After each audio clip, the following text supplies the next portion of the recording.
disperse immediately or you will be subject to arrest. Do it now. A boss ain't nothing but a thief on a time loan. 128-bit war, you play Nintendo. On some shooter, so put the bridge down. Don't feed us to the killer bees. We get what we deserve. Like bury me with my MP3s. Write my manifesto in 72 DPI. Life's just a game. You got cheated, never learn.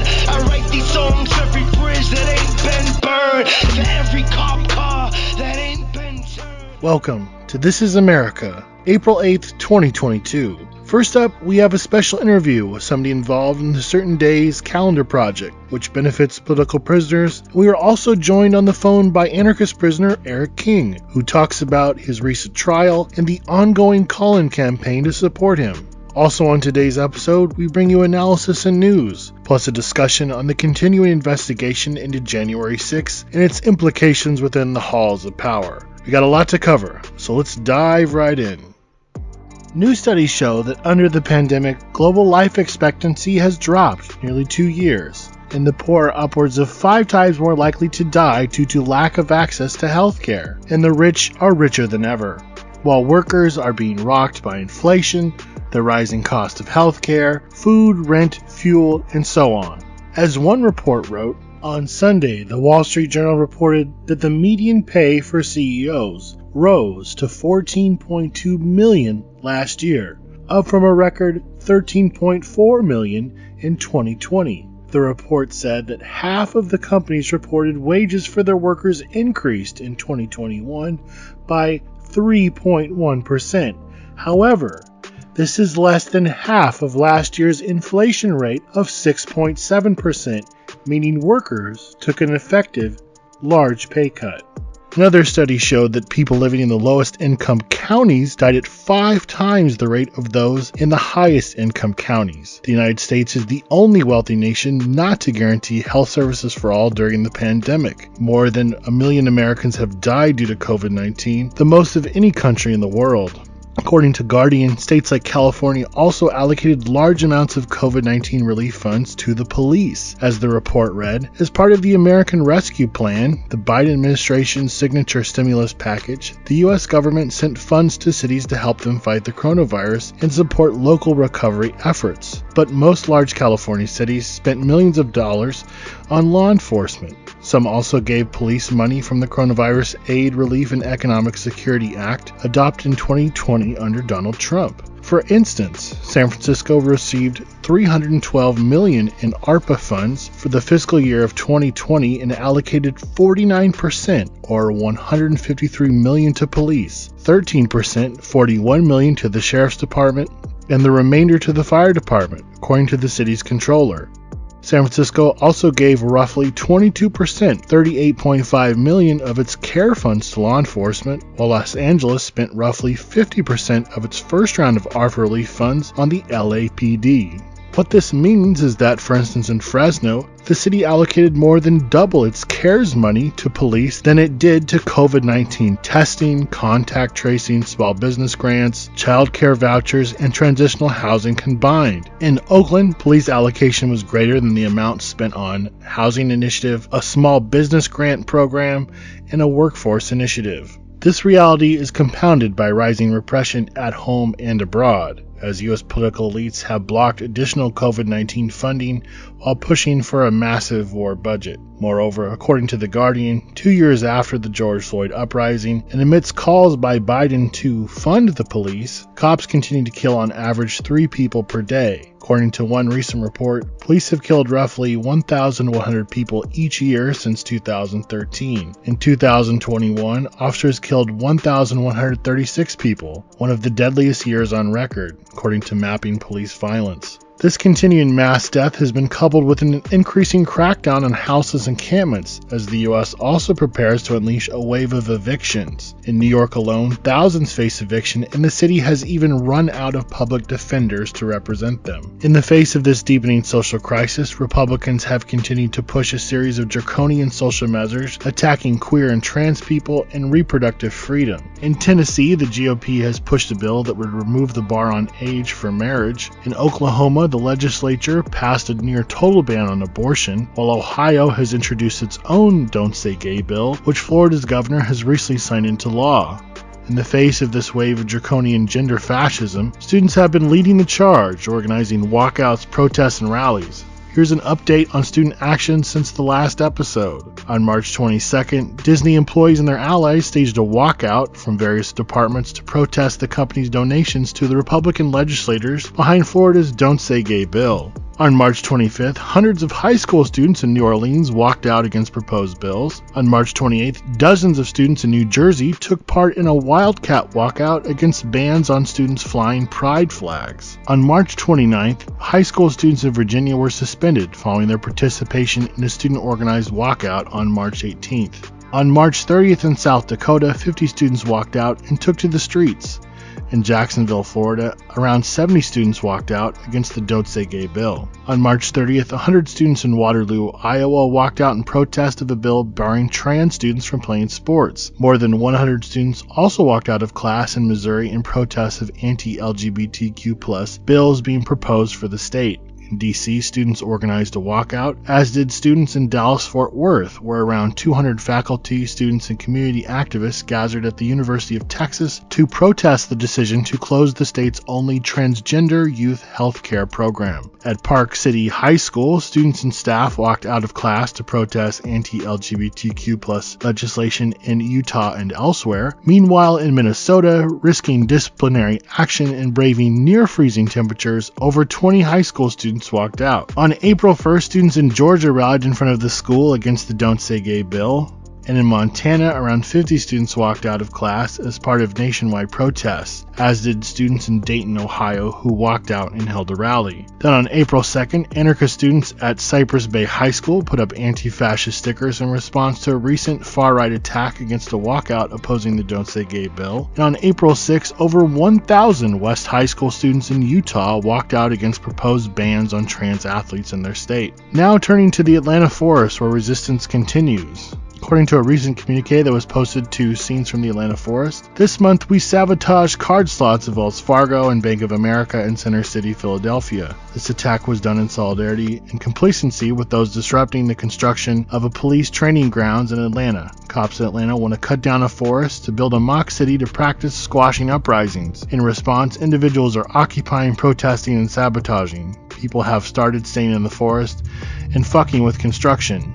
The Atlanta Police Foundation is being funded by Wells Fargo and Bank of America. We are excited to hear about construction workers being chased out and construction vehicles being messed up. As proponents of self-directed revolt, we decided to target the banks contributing to building Cop City. We hope that by communicating our actions, others feel encouraged or inspired to attack and disrupt the social order in their own context. While it would be preferable if the police project in Atlanta collapsed, for us, destruction is an end in itself. We take pleasure in disrupting capital.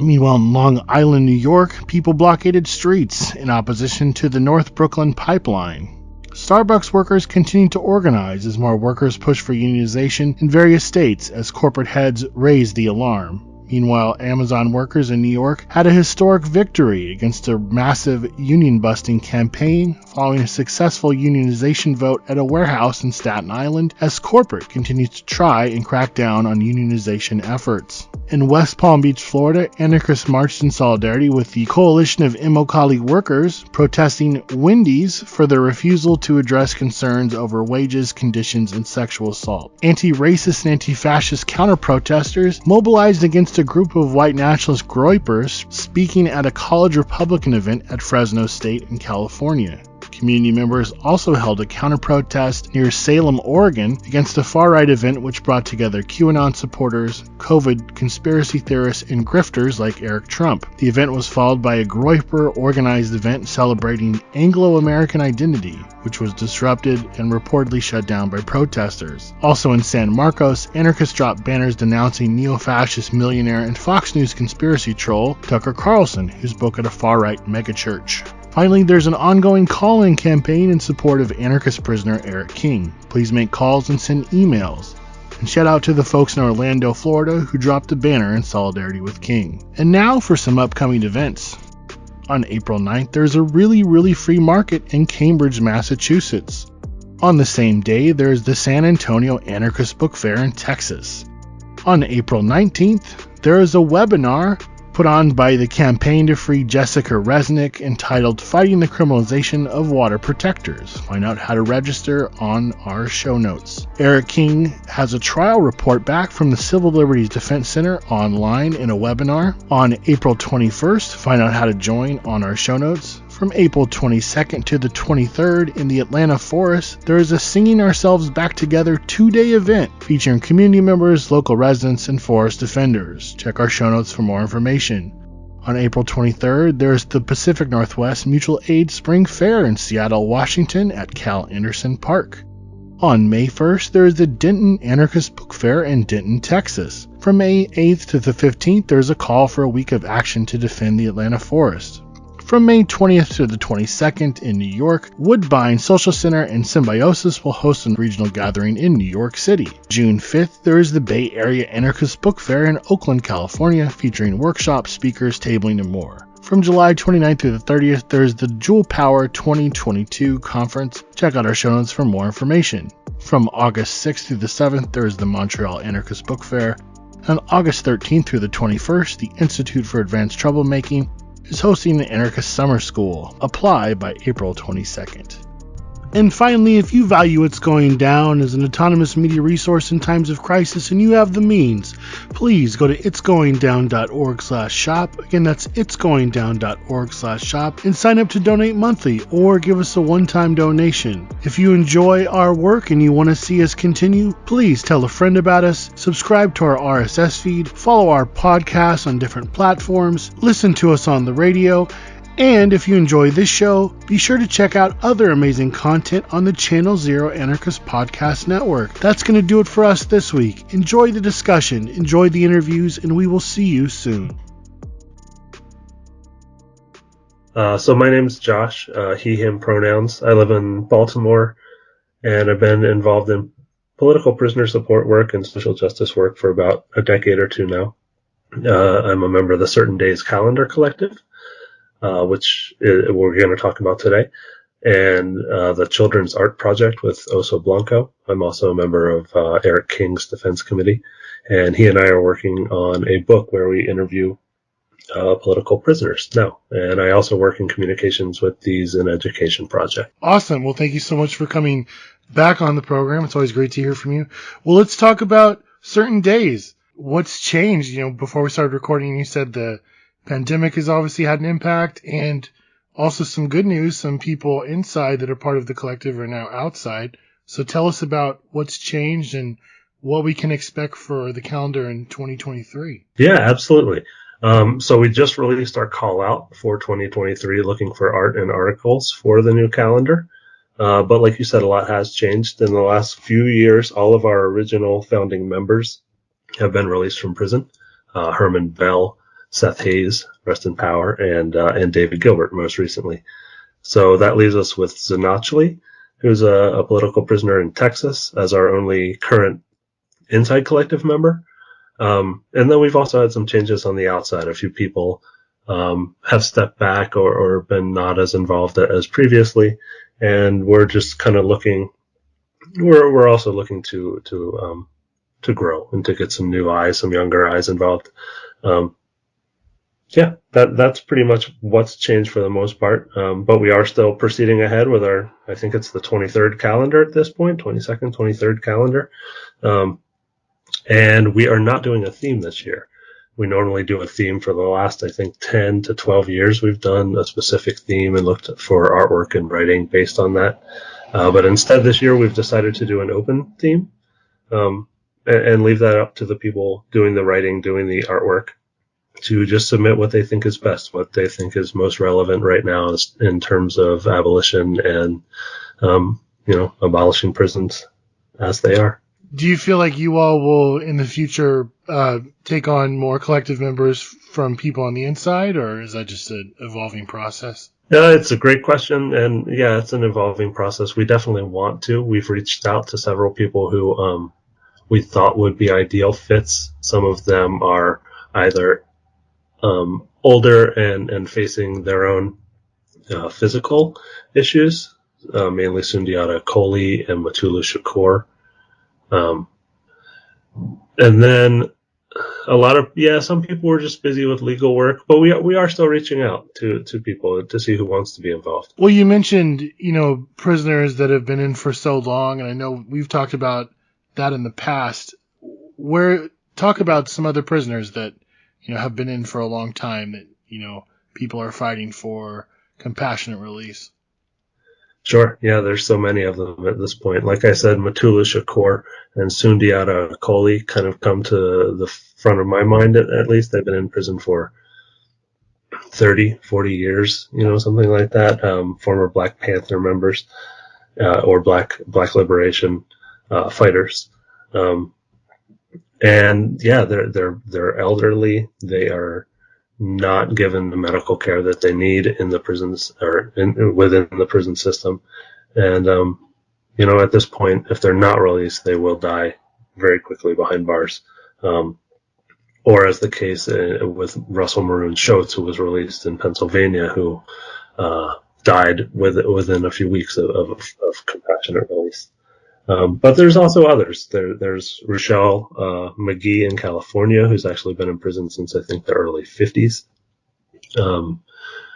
Bill Dunn has been in prison for a long time in the Northwest.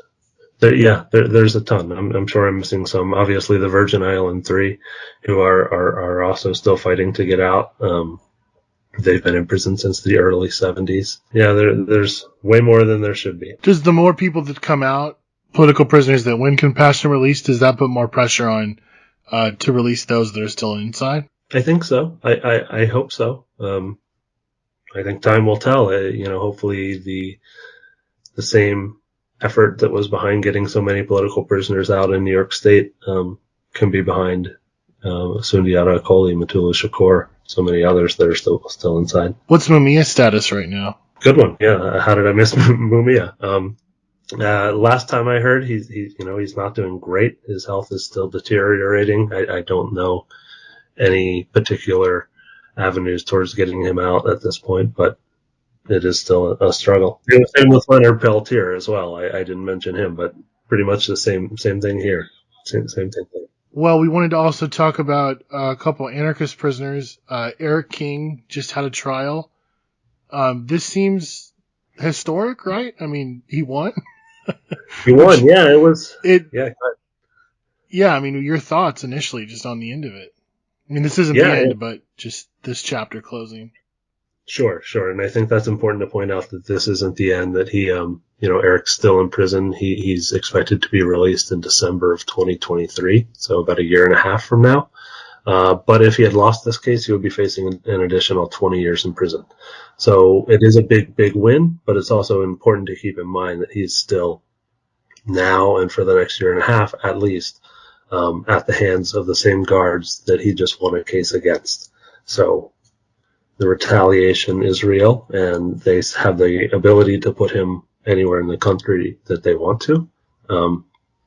So we need to keep the pressure up. That's why there's a calling campaign right now to keep him out of USP Lee in Virginia. He's basically, I don't know the best way to put it, but basically got a hit out on him there from white supremacists, and we need to protect him.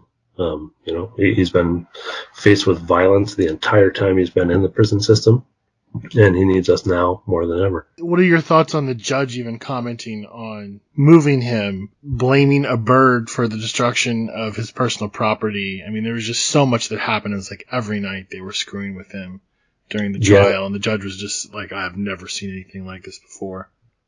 Yeah, it was pretty ridiculous.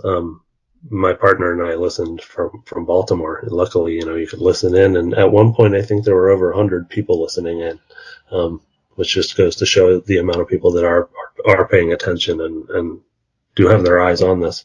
But yeah, it was pretty ridiculous. Every night it was something different.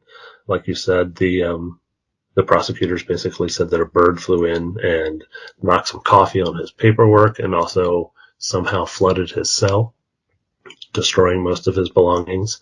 The night prior to that, he was moved to a wing all by himself, completely different from where he had been in solitary confinement for the last 3.5 years or so, 4 years. The whole trial was kind of absurd like that, but the judge, it was a jury trial, so luckily, I shouldn't say luckily, the facts kind of speak for themselves. Eric did a great job on the stand. He had the Civil Liberties Defense Center behind him all the way, and they are actually doing a webinar soon about Eric's case. I think in the next week or two. Yeah, it's on April 19th. There's a webinar for Jessica Resnick. I believe the Eric King one is on the 21st. Okay, great. And both are listed on the upcoming events tab on It's Going Down if you want to check that out and find a link to register. Anything else you want to say at the trial? I guess the other big question I have is that how will this play into the lawsuit against the prison system on Eric's behalf? Yeah, that's a great question. I don't want to get too in depth into the legal. I'm not a lawyer, so I don't want to speculate. But I would think that like I said, the argument kind of speaks for itself, and it's not a single incidence of assault on behalf of guards. It's indicative of years of violence that have happened at the hands of the prison system and against those who are inside. So hopefully that this will bring more things to light. That said, we are asking the state to investigate themselves, so I don't think we can be too ambitious. That's true. Well, there is a call-in campaign right now for Eric. We encourage people to make calls. There's also a request to contact senators, send emails. There's a post on It's Going Down you can check out that has all the information. Also, it's on Support Eric King's website, and it's also on social media floating around. So check out that and make some calls and emails. What about Sean Swain? He lost a finger recently. What happened? He did, yeah, shocking. He was sent recently from Virginia back to Ohio. And the finger's back on, right? They managed to get it back? Not that I've heard. Oh, wow. Possibly, but I have not heard that. He always signs his letters at the end by tracing his hand. And I got a letter, even before this, and I got a letter from him, and he was missing a pinky. Wow. Yeah. Apparently, guards were transferring him from one room to another, and somehow slammed his pinky into a door. Oof. Isn't that in itself grounds for a lawsuit, or is that? Yeah, I would think, and I hope, and it goes to speak, like I was saying, just to the inherent violence in the system. Yeah. So Sean Swain recently, Eric King, also Oso Blanco, and indigenous prisoners at Victorville in California. That's a federal prison. Have been faced with continuous harassment by the chaplain and the guards there, who refuse to let them use their sweat lodge and other religious things that they need to pray and to do their ceremonies. And then they've also refused to give them BP8 forms, which are the complaint forms, so they're not able to file official complaints about the harassment that they are receiving. And this has been happening since December 2021. It's now, almost the middle of April. They're currently in the hole and shoe, and have been for over a week. So yeah, it's pretty crazy. And luckily people are making calls and emailing and contacting people, but I think we need more people to do it. In like Eric's case, what degree do you feel like media attention had on the case? I think every bit that we got was helpful. I think that we also, the legal team and his defense crew, put out contacts to a lot of places that didn't hear back. A lot of actually, that's Eric here. Oh, wow. Your call has been accepted.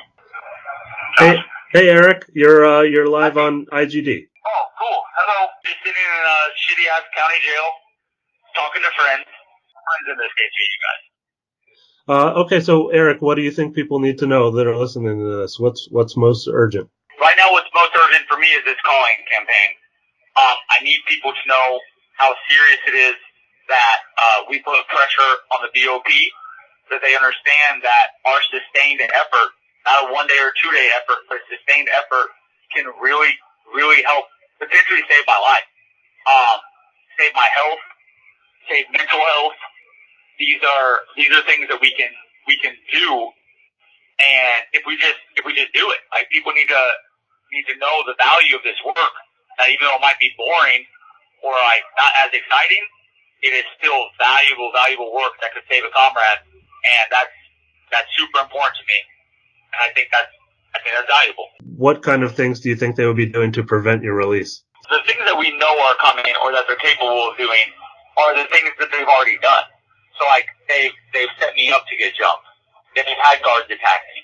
They've set me in places to have gang members jump me. They've put me in positions where I have to hurt other people.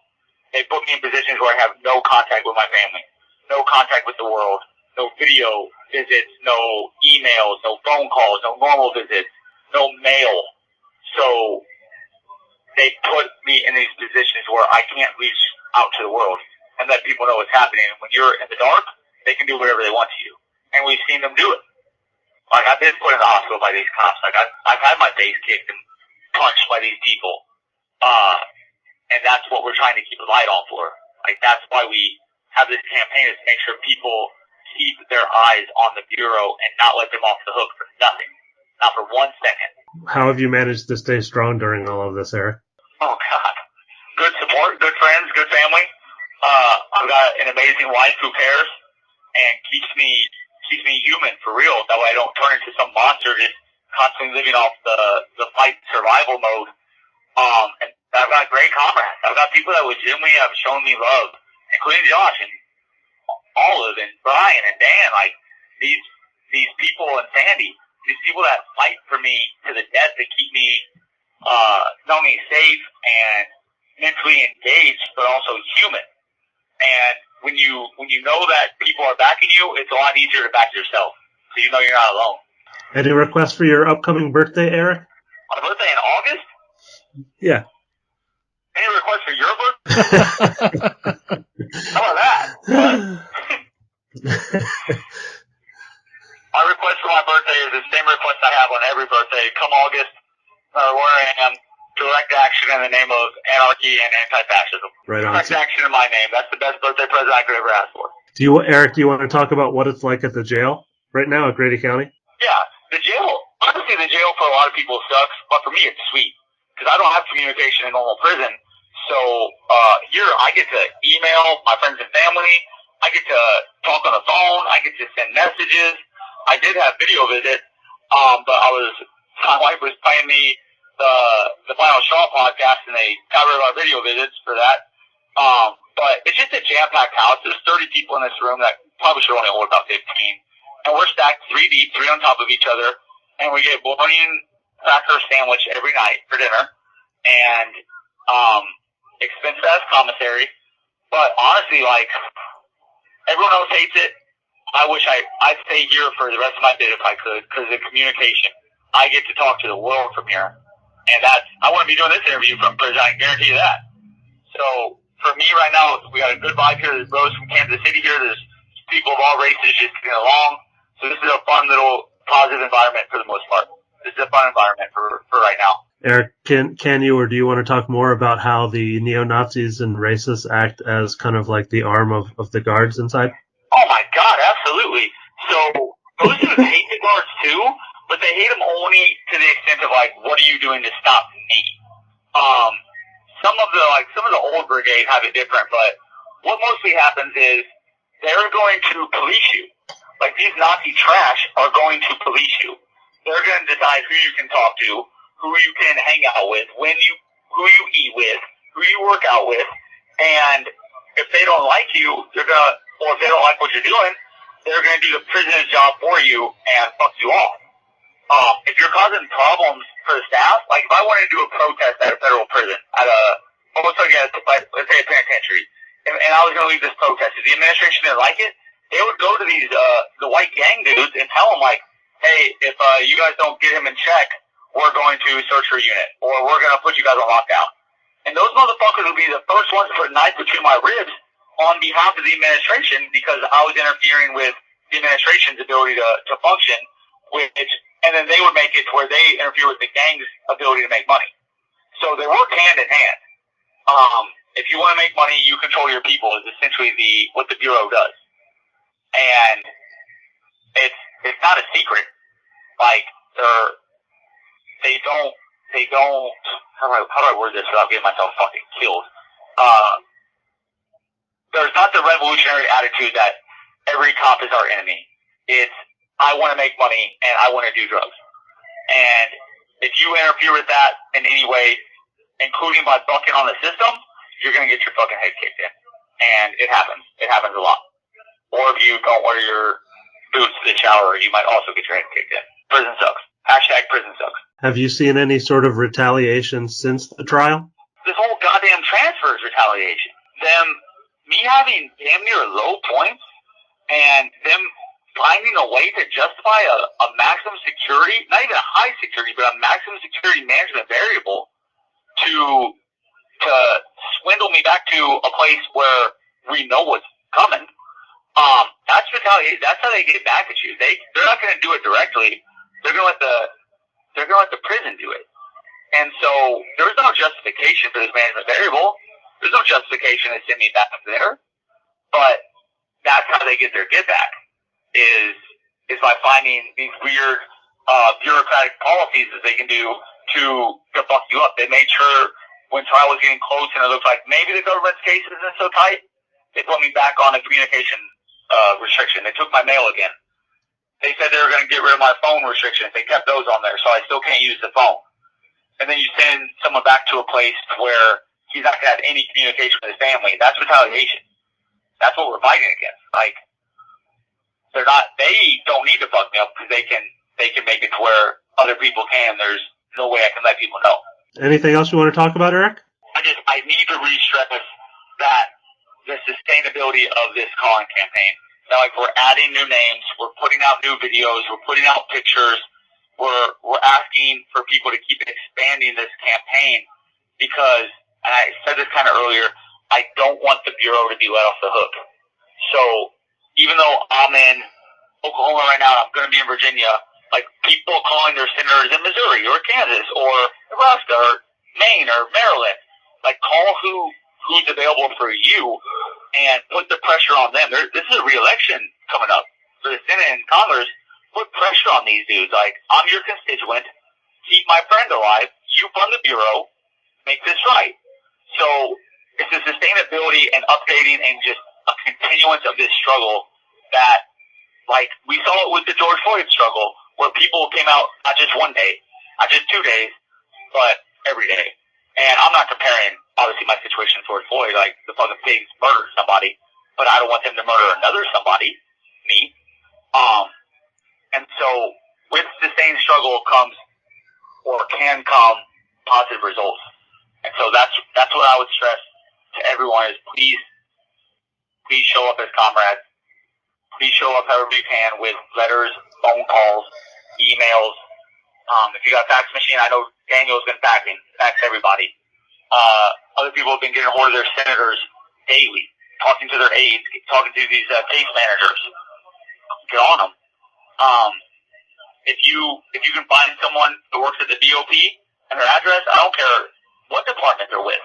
Email them, call them. Lieutenant Quezada, who organized my transfers from Inglewood, her email is e.quezada@bop.gov. Email her ass. Like, let's put the pressure on every single person in the Bureau that has a role to play in this so that we can say and show them that we stand by our people, and the next time maybe they won't be so fast to act. Like, maybe next time they'll think twice before they set someone up or before they let their guards brutalize somebody. Like, let's show them that we can be a united front on this. And that's what I was saying. And I thank everyone that's fine for me. I thank everyone that's showing up for me, including you, including it's going down right now. So, that's what I would say. Keep fighting for me, please. Do you have any expectation of when you'll be transferred, Eric? So Tuesday will be the 2-week mark. Not many people make it past 2 weeks here, honestly. So I expect that, like when I was a betting man, and I am, I would bet that on Monday or Sunday night, I'll probably be swabbed. And when you get swabbed for the COVID test here, that's you preparing to leave. So if you swab on Sunday, you'll leave on Monday. So I expect that by either Sunday or Monday, I'll be swabbed and shipped out of here either Monday or Tuesday. That's my prediction. I am fucking dreading it. This call will be terminated in 2 minutes. While we still have you, if you get transferred, what do you want people to do? Continued sustainability, but now we have the additional emphasis on the fact that I don't have communication. So we can let senators know then, and let the Bureau know now, why is Eric not allowed to call anyone? Why is Eric not allowed videos? Why is Eric not allowed mail? Why don't you have fucking pins in the shoe instead of rubber pencils? Why are they not allowed books? Why are they not allowed radios? That's the new campaign when I get moved out of here, because I'm not going to be able to talk to you all. Is Eric safe? Why is he in the shoe? Why is he in this prison? What are you doing to him? Make him uncomfortable. Make him hella uncomfortable, even while I'm there. And if I pay for that, then... This call will be terminated in 1 minute. If I pay for that, at least it will be because we were fighting. We were antagonizing them. I love you both, Josh. Thank you so much for setting this up. Right on, thank brother. You for having me on. Thank you for having me on right now. I wish everyone the best. Sure. And I thank you both so much. Thank you. Sounds good, brother. Talk to you soon. All right, bye. Bye. Anything that comes to mind just listening to what Eric said? Just that it's great to hear his voice. It's great to, it's great to have him communicating with people. But just to stress what he said, join in this call-in campaign. Call the senators listed on his social media accounts and on his website. SupportEricKing.org. Contact your own senators and Congress people. The more eyes and ears we can have on this situation, the better. One thing I would suggest to folks, sometimes calling into a government agency and, doing this stuff can be intimidating. Get together with a couple of your friends, like have some folks over, even if you're social distancing or whatever, or just do it over like a Zoom or a Jitsi meeting and organize it that way. But, do it together, and then you can, send emails together, make calls. You can kind of riff off of what each other are saying and kind of share information, talk about, maybe feedback that you heard when you called a certain number. And that way you'll kind of do it together, and you won't feel so alone. And you'll also be able to, feel your impact in real time because you'll be in a group. Yeah, absolutely. And just spreading that word and getting more people involved, just getting that word out there and making those connections, I think is important right now. Certain Days is obviously a really important project. Tell us about where people can go to get a copy, get ready for the next calendar. Where can people follow the work of Certain Days? Absolutely, for sure. So certaindays.org is our website, and you can see our call out there, which we've just sent to thousands of people in prison and outside of prison. So please share that widely and submit some things, whether art or writing, if you would like. If you, for some reason, it's already April, but if you don't already have one calendar, you can get it at burningbooks.org for only $5 at this point, and all proceeds benefit political prisoners and abolitionist organizations.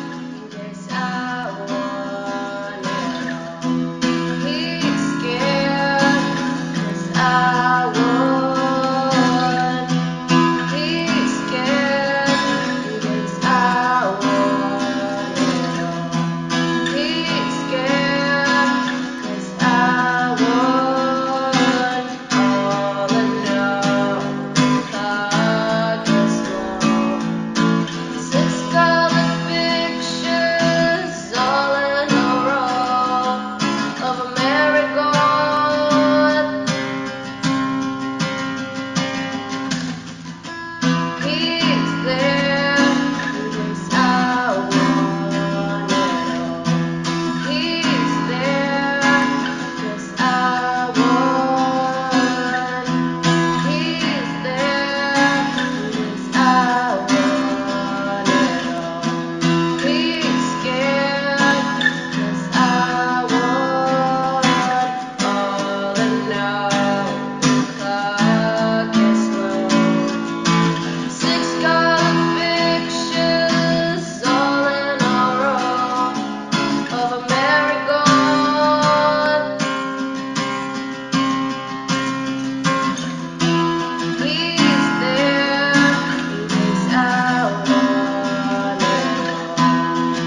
Okay, once again, we're back for another week. As always, there's a lot to talk about. Supposedly, another judge has stated that Trump probably did indeed definitely break the law in trying to, I don't know, overthrow the government, that whole thing. So that's a deal. And apparently somebody that's married to a Supreme Court justice was deeply involved in trying to do the same thing. So we're going to talk about that and what it means. And before we do that, I want to get into going back and looking at an article that came out a couple weeks ago, and it's going down. I wanted to talk about it before, but just kind of like the world just moved so fast, we didn't even have a chance. But back in early March, there was an article that was posted from Colorado Springs anti-fascists about an undercover police officer that tried to entrap leftists and different groups, mutual aid groups, community defense groups, with illegal firearms charges. And stuff like this is nothing new. As we were discussing before we started recording, this has been something that's been used against the far right as well as the left. Randy Weaver, who is involved in the white supremacist Aryan Nations group, was famously targeted on essentially trumped up weapons charges. ATF agents tried to sell him, or tried to get him to sell them a sawed-off shotgun, and that's how they came after him, which started that whole standoff. And, you know, guns and weapons in general are something the state has often used as a pretext to go after different groups of various persuasions. I mean, Waco is another famous example. But this undercover police officer basically created a whole persona for themselves, changed their look, presented themselves as a sex worker, and went undercover in like DSA chapters and mutual aid and community defense groups that sprang up in the wake of the George Floyd uprising. And they targeted groups in the Colorado Springs area and also Denver, it seems like, but mostly Colorado Springs. And essentially they just approached different people and said like, hey, can you buy me a gun? I cannot buy a gun. I need you to go out and do it for me, which is illegal.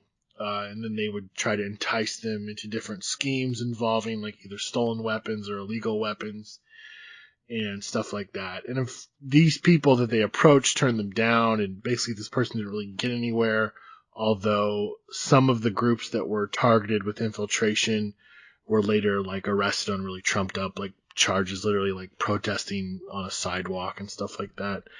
But nothing that the state tried to do in terms of weapon charges ever stuck, although it does give us this interesting window into this attempted,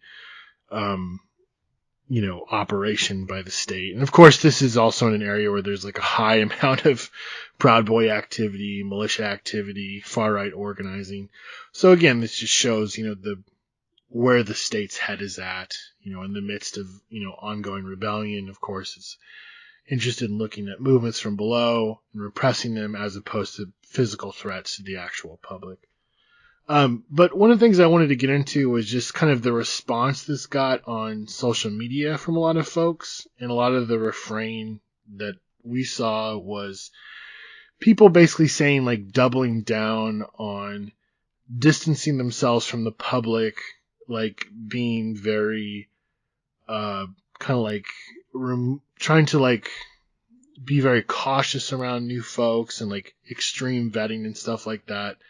And I don't want to like push people from being cautious, but I feel like, if you're involved in like mutual aid organizing, like the mode of operation of those groups is like interaction with the public, like building trust, making relationships, like being out there, being public. And that's what's so great about those projects, and that the state, seeing that, is going to send people in there because, again, if we're looking at state repression not as something that happens when they're going after, quote, bad people, but as this constant thing of counterinsurgency, of course they're going to send people into things like, public meetings and mutual aid projects, and then trying to like entice people or get them wrapped up into things. Like literally, like this person was going around like at some point being like, hey, do you want to help me like sell stolen guns and be part of this criminal enterprise with these other undercover cops that just happen to be over at my house? And of course people were like, no, I don't want any part of that. But I think people just, again, have to realize the behavior that's coming from these bad actors and recognize that across the board is something that they don't want to be involved in. Not that we need to like hold every single person we meet in day-to-day life at this extreme distance and like view everyone with the extreme suspicion, because I think that's, a problem in itself. Again, we have to look at the behavior of what's going on and recognize that as like, hey, this is something that I should walk away from. Don't want to talk to this person. Not something I want to be involved in. Yeah, well, so those of us that do operational security trainings and things, we tend to talk about being cautious but not paranoid, right? So paranoia being this sort of sense of constant overwhelming threat, right? Which sort of blinds you to actual threats that do exist. You end up concocting narratives about what could be going on, and in that process often end up missing what is going on. We see this a lot with narratives around surveillance technology, for example, right? So instead of that sort of speculative approach, right? Like, let's just refer to it that way. We can take a much more informed approach. And that informed approach really involves sort of two things. Well, three things if we want to get really specific. So the first being a very basic recognition, right? And that recognition is that in every social interaction, we present some version of ourselves, right? Never the entirety of that. And we're doing that sort of in relation to the dynamic of the situation that we're in, the person that we're talking to, what that situation's about. Like, I act very differently, not very differently, but I act differently at work than I would, say, talking to you all, right? And so we do this, right? We behave around our parents differently than our friends and so on. And so we have to recognize that when we're in political situations, we're doing that too. And so this isn't really a question of present your true self or don't present anything at all. We're always presenting a version, right? So that's the first thing. The second thing being that everything that we do, we need to be thinking through on the level of risk, right? What we're doing here is risky. We are not a social club, right? This isn't a social scene, although there are elements of that, right? No, it's a radical political movement, right? I mean, I live in a city where police retaliation is, expected almost, right? Very normal. That when you go up against the state, you expect that there's going to be retaliation and everyone prepares for that ahead of time. It's a city that's had a really long history of that. And on some levels, I feel like that prepared me in a lot of ways for things that I've seen. And everybody else we should be approaching these things from the perspective of knowing that risk exists. Risk always exists in every circumstance. And part of the risk that we take on doing the things that we're doing is that we take on the possibility that state repression is going to occur, right? And this is where threat modeling comes in. So really figuring out, what are you doing, right? Why are you doing it? What are you trying to protect, right? What risks are you willing to take? What risks are you not willing to take? Right? What are the actual threats that you face? Who are the adversaries? What can they do? Right? Really modeling all of that out. And there's many, many, many good resources on the internet about how to do effective threat modeling.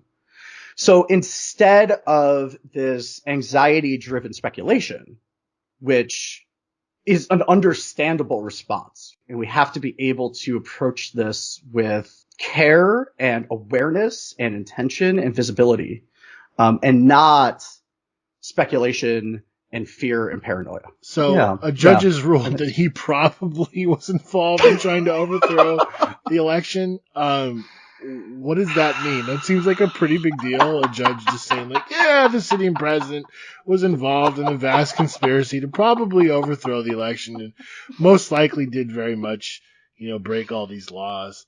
Seems like a big deal to me.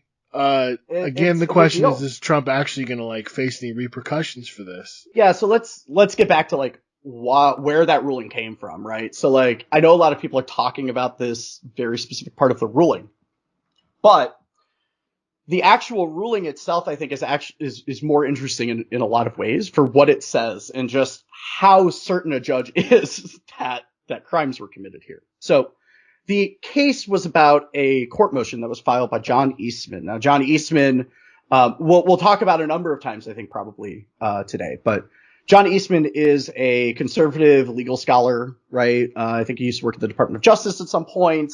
He was a law professor most recently, and he was sort of involved on the back end in 2020 trying to sort of craft legal theories. He's the author of what people refer to as the coup memo, right? So the coup memo being this sort of kind of ham-fisted, really thin legal argument about how the vice president can just decide what electors to choose, and why they should be appointing alternate electors. Now, we'll get into, in a second, another kind of side story and about how the wife of a Supreme Court justice was involved in trying to get those alternate slates of electors selected.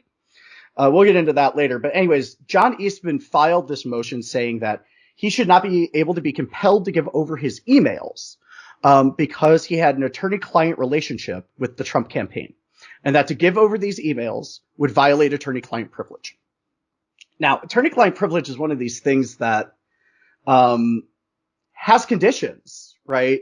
I think there's a sense in which I think a lot of people feel that protection is a lot stronger than it really is. There's limits to that, and those limits are that if someone commits a crime, like a serious crime, and the lawyer is involved in the committing of that crime, then that's no longer protected communication. That's conspiracy, right? Now, we have to think about what a judge would have to rule. So a judge would have to rule that attorney-client relationship was criminal, meaning that he would have to rule that Donald Trump was doing not just illegal, but very, very illegal things. Many of them severe enough to violate the sanctity of the attorney-client relationship, which is not done often. I want to be very clear about that. Like, attorney-client privilege, though it has a lot of caveats and though it's not as strong as a lot of people think it is, does actually hold up in court a lot. And so you need a pretty solid burden of proof to really kind of overcome that legal protection, right? But they did. And so this judge ruled essentially in this ruling. He said, okay, well, I'm ruling that what they did was criminal and that the president of the United States committed a series of felonies and a series of very serious felonies, and that this attorney's job was to help figure out the legal justifications for otherwise illegal activity, right? That's pretty significant. Now, it's significant in two ways, right? First, John Eastman has now turned over emails, right? Those emails are the correspondence between him and the Trump campaign, right? That's what they're looking for. Those could be relatively damning. There's a sense in which attorneys on the right tend to speak very openly about what they're trying to accomplish when they think that it's protected by attorney-client privilege, and they tend to write everything down, and there's no reason to think that that's not happening in this case too. And so it's very likely that there's some absolute gems in that, email box, and we're about to find out, right? And that's the first thing. Again, this gets us into now and we'll talk a little bit about how what's happening with the January 6th Commission should be changing a bit of our way of how we view what really went on there. But this is part of the kind of what I'll call the more professional side of what was happening, right? John Eastman's not some, Sidney Powell like QAnon wingnut, right? John Eastman is a well-respected conservative legal scholar who has had a very long career as a well-respected legal scholar, right? Who's openly participating in a thing like this. So then the second part that's really relevant here is this actual claim by a judge that Donald Trump violated the law so significantly that attorney-client privilege doesn't apply. That's a pretty significant claim. And for that claim to get made, it doesn't have any direct implications. It's not going to lead to an indictment or lead necessarily to some investigation or something like that. But what it does is it starts to build a legal case for if they do file charges. So later, when they go to court, they can say, in this ruling by this judge, they ruled this. And they can use that to support all kinds of things, like discovery. They can use that to support subpoenas. They can use that to support any number of things that a prosecution might need to do in a case like this, which any prosecution that's going to pursue a case like this is going to be faced with a lot of legal hurdles that they're going to have to jump. And a ruling like this helps them do that. And that's why it's on a practical level, very significant, right? We will see what happens with other filings that are kind of happening around Trump-related cases. And there's a bunch of Trump-related cases, right? I mean, remember, there are Congress people suing him now for January 6th for negligence, right? There's a number of these cases. And so there's going to be a number of rulings like this that we're going to see. And all of those add up ultimately to building a sort of picture of judicial opinion, right? That actually does have the potential to have a good amount of weight in court. So that's where it gets really kind of practically relevant here. But again, do you still think it's possible that he's going to face repercussions for January 6th? That's really the big question. So we're starting to build a bit of a picture here. Okay, so let's think about the picture we had. Okay, the picture that I think most of us had was that there was this attempt by a presidential campaign to use a crowd to create political pressure or to occupy the Capitol, depending on your narrative, to prevent the results of the election from being validated, right, and keeping Trump in power. That is part of the story. But what we're starting to see is a different side of the story, okay? As these communications are starting to come out, as we're starting to learn stuff like the fact that burner phones were handed out to a bunch of people to use to plan January 6th, right? The fact that, these burner phones are being handed out to, like, again, the wife of a Supreme Court justice, and the son of a president, as well as a White House chief of staff, right? I mean, these are not, wingnut conspiracy theorists. These are political operatives, well-funded, well-educated, powerful, well-connected political operatives. That's a very different story. Okay. And that's a story that in a lot of ways is a lot scarier. So it's one thing for us to think a bunch of people stormed a building and then occupied a building for absolutely no reason, because power doesn't reside in buildings. And that's true, right? That is absolutely true. And definitely the planning for January 6th misunderstood that, right? But at the same time, that was one layer of what was happening here. And we don't really have a lot of clarity around these other layers yet. But as these kind of rulings come out, we build more of the picture. And we're starting to see a little bit more of the chain of events, right? Who talked to who, at what point. And the story that's kind of coming into focus is a story in which, on election night, Donald Trump came to understand that he was going to lose. And in that scenario, he started talking to people within his campaign that were willing to help him make that not the case. And that in that process, they sort of built the beginnings of the kernel of what would become this attempt. And that attempt wasn't just, hey, let's file a bunch of like weird court filings and let's get a bunch of people to show up in DC. In fact, what we're starting to see is a highly coordinated attempt by White House staff and Trump campaign staff simultaneously to build the legal case, get the forces in line to be able to sort of support those legal cases, find the judges that are willing to rule in their favor, and have the slates of alternate electors already ready with fake, sort of certification letters filed, which still, that's a case that is open, right? 13 slates of electors filed fraudulent letters of certification, right? That would have been enough to overturn the election. And so one of the side stories here is that one of the people that was really, really, really heavily involved in getting those alternate slates of electors put together was Ginny Thomas, the wife of Clarence Thomas, who sits on the Supreme Court. Right? This picture that we're starting to build is a lot more like the business plot from the 30s, which I'll get into in a second, than it is what I think a lot of us saw it as, right? So the business plot, different people will differ about how real this was, but The business plot was a thing that occurred in the early 1930s in response to Roosevelt's election. And J.P. Morgan and Prescott Bush and a bunch of other, wealthy right-wing types that have very familiar names kind of got together and sort of decided that they were going to explore the idea of replacing Franklin Roosevelt with a dictator. And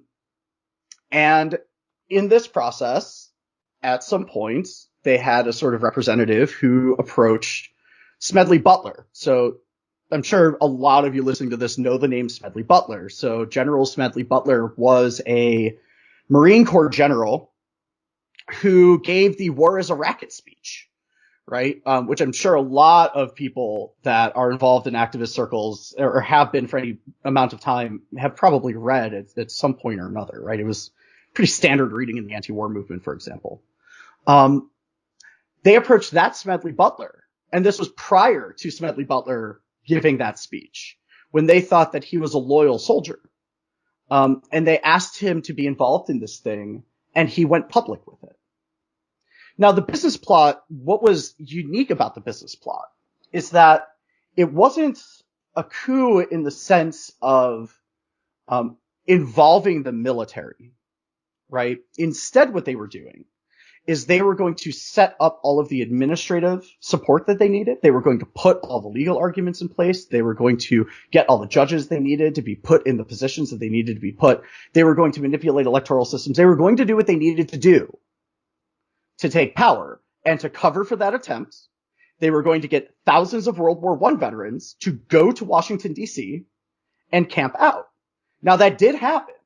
There were thousands of veterans who went to Washington, D.C. in the bonus army.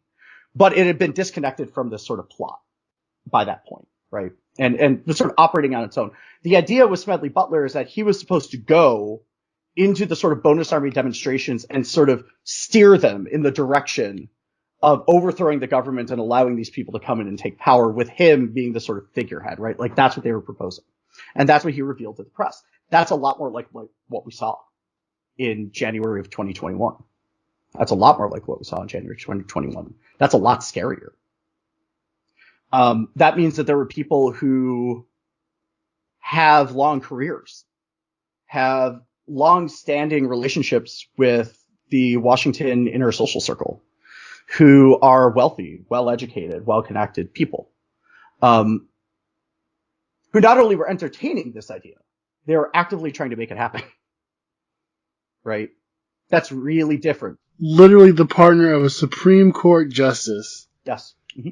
Like you said, it just can't be overstated the depths in which this thing reached. Yeah, well, let's just think about just that relationship. Okay, so Ginny Thomas, who is Clarence Thomas's wife, is a longtime conservative activist, right? So she was a Heritage Foundation person for a long time. This actually became kind of a controversy, I think, a few years ago, because she had made hundreds of thousands of dollars working at the Heritage Foundation over these years, and Clarence Thomas didn't disclose any of it.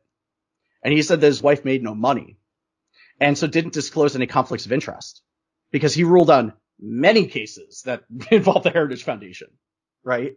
And never disclosed his wife worked there. Never thought that was relevant, right? Now she goes into this attempt. Specifically, she was involved in the alternate slates of electors. She was also involved in trying to push John Eastman's legal arguments. She was also involved in getting the people that planned January 6th together and then helping do conflict resolution between them as the planning was happening, right? This is the wife of a Supreme Court justice. That Supreme Court justice has ruled on exactly one case having to do with the election, right?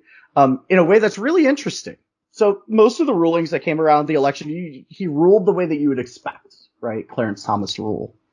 But there's one case in which this was the case having to do with executive privilege and Mark Meadows. So Mark Meadows being the ex-White House chief of staff, had been subpoenaed by the January 6th Commission, and he filed a motion to suppress, saying that, he was protected under executive privilege, and that went to the Supreme Court. And all the Supreme Court justices refused to take that case on, right? So the case never even made it actually to argument. They just wouldn't take it.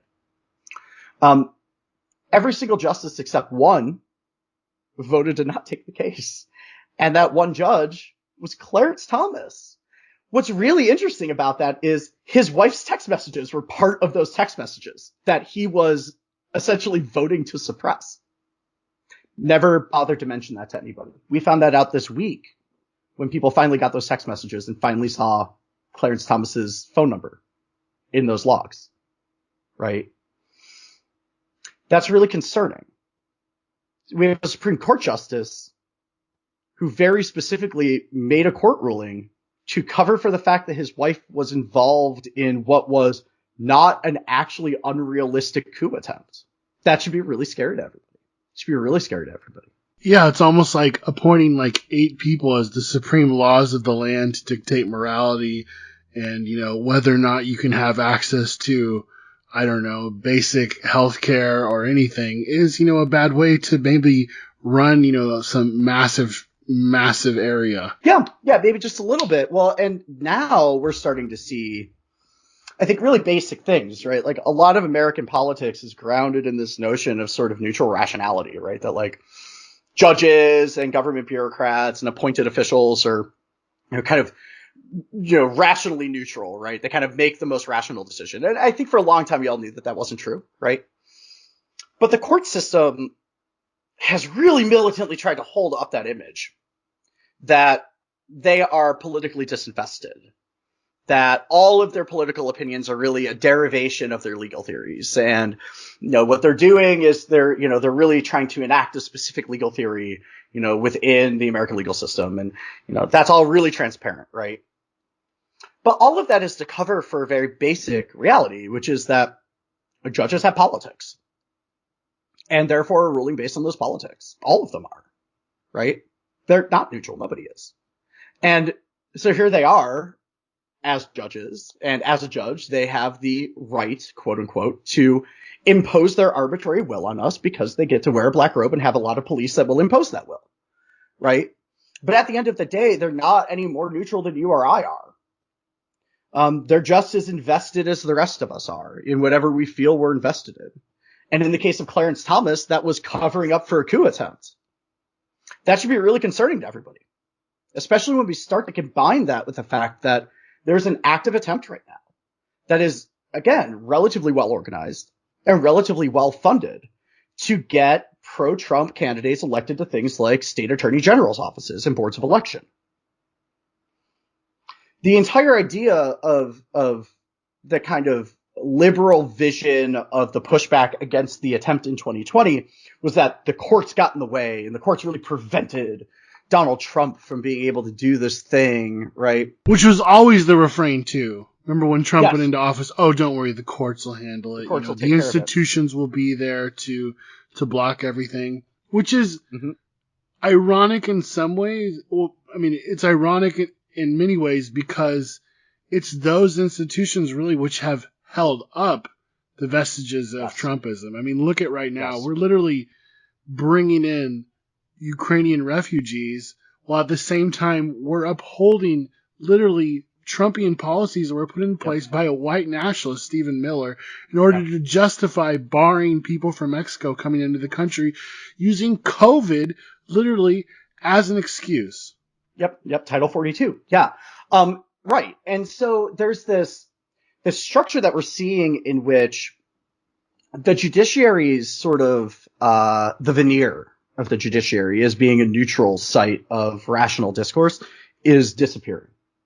And I think it's been that way for a long time. It's been disappearing for a long time, but I think whatever was left of that is gone now. That disappeared with Amy Coney Barrett and Brett Kavanaugh, right? That disappeared when it was very obvious that Trump was trying to stack the court for this exact purpose, right? The fact that you could do that should give everybody pause. The fact that there are people within the political establishment that have long-standing careers and are well-respected that are willing to participate in something like this should give everybody pause, not just about what's happening in America right now, but about the idea of the state at all. Why are we in a situation where this is possible? Why do we live in a world in which this is a thing that we have to worry about? It's completely ridiculous. It's completely ridiculous, right? We live in a space in which, I mean, we're literally talking about under 200 people involved in the core planning of this. Under 200 people, right? There were many hundreds of hangers-on and people that were sort of doing individual tasks, but the core of the actual organizers for the Stop the Steal movement, the core of the legal teams, that we're talking a couple hundred people, almost were able to hold on to power in America. Whether or not they would have been able to actually hold power for any period of time is a completely different question. I would argue that absolutely not. That would never have actually happened. But the fact that that's the actual question that we're asking is something that should give all of us pause. Right? The fact that a lot of us spent 2020 buying helmets and gas masks and gearing up for the possibility of having to like stop a coup is something we should all be really worried about and probably not want to repeat. I know I don't want to really necessarily live through that fear again.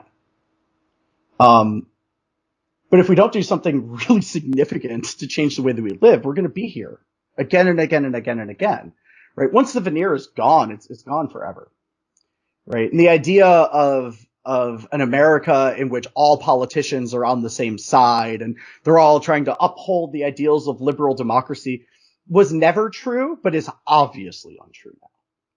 Obviously. That changes everything, right? And so we should be really fundamentally looking at how we even end up in the situation where something like this could even happen. And we only get there at the point in which we give our political power over to other people to even begin with. This has been the It's Going Down podcast. Check itsgoingdown.org for daily updates, columns, action reports, and news. Go to itsgoingdown.org/shop to support us. And follow us on all social media platforms. IGD, your daily resource for insurgent proletarian life.